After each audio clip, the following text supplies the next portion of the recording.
Dito guys, nagpamahalas na naman ang aking galing. Itong si Van Laring, ano?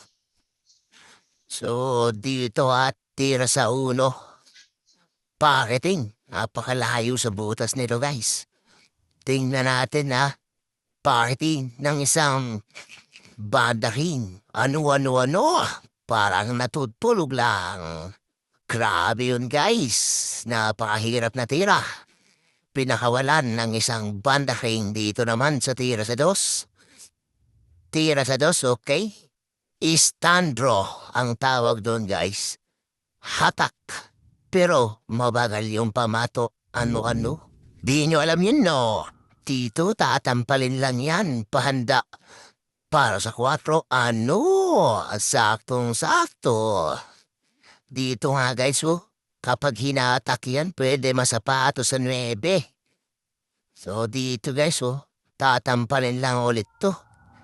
Nang malambot-lambot. Aray mo, napatigas pero dahil banda rin nga guys, yari na to. Yari na to sa isang banda ring. Babandahin ng 5 pahulogin sa corner. Ito sinisipat ng maigi oh. Pagtira ng banda ring, tingnan natin. Ano?